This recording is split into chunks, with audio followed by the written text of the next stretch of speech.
yi kir ma yar ban jodu da dik kir ma yar ban na jagaril jajari jung chuat e long ji bala bye bye jung chuat e long ji bala bye panda ke jon garang tere yirati tunyire de na yeluit o jon garang choba ger jung chuat e long ji bala bye bye jung chuat e long ji bala bye panda jodu da dik kir ma yadi na jagaril jajari we farwell Antonio Machata can pay a loin kayalwingo Kaboli Canadian Machata told Kagadi young Nayan one where pop Mary Choria and we were Kubayaban Canadian Choria Guy cook Yayan and Chayang nap Jerkoja Kato Kadiaban and Tok young in Portugal and the guy Kovacha did Mere walk by Katum, a king there as well. Jung you up in long of bala bye bye. Jung you up in long of bala bye panda. Jodu the big in my yard banana cheveril, Jajari. Take away farwell. And told you my child, I can pay a loin kayalwingo. Kaboli. Canadian my child, told, take a deed young boy. Even a dungle.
Kir mayar akang wane jangwe la ke tong be un ko be na chiyayi akang wane jangwe la ke tong be un ko be na chiyayi kir mayar ban jodu da kir mayar ban na jagaril jajari jung chuat e long ji bala bye bye jung chuat e long ji bala bye panda ke jon garang tere yirati tunyire de na yeluit o jon garang choba ger jung chuat e long ji bala bye bye jung chuat e long ji bala bye panda jodu da dik kir mayadi na jagaril jajari we farwell Antonio Machata can pay a loin kayalwingo Kaboli Canadian Machata told Kagadi young Nayan one where pop Mary Choria and we were Kubayaban Canadian Choria Guy cook Yayan and Chayang nap Jerkoja Kato Kadiaban and Tok young in Portugal and the guy Kovacha did Mere walk by Katum, a king there as well. Jung you up in long of bala bye bye. Jung you up in long of bala bye panda. Jodu the big in my yard banana cheveril jajari. Take away farwell. Antonio Machata can pay a loin kayalwingo. Kaboli Canadian Machata told Kagadi young boy even a dungle.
kir mayadi na kan wane jangle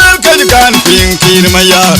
akan wane jangle la ke tong be mun ko be na chiyayi akan wane jangle la ke tong be mun ko be na chiyayi kir mayar ban jodu da kir mayar ban na jagaril jajari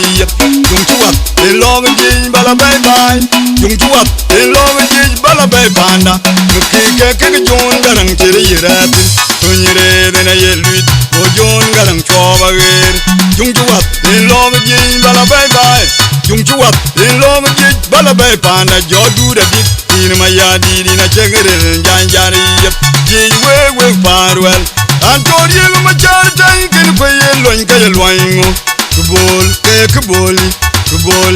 Kuboli Kineri yung machartay tol Kagidiri jang Na yenwan war pop Ngari chori yung wiwar Kubayi bany Kanari yung chori yung gay kup Yeyen chayeng nep Jere ko jaki tok Kadye benwer tok Tok jang Jin potyalen Jere gay kuba chadet Merer wog bay Kartum Ching dere jelwel Yung chuap In log jij bala bay bay Yung chuap In log jij bala bay Panda jodu da dik Kir mayar banyina chegeril jajari yep Jej we farwell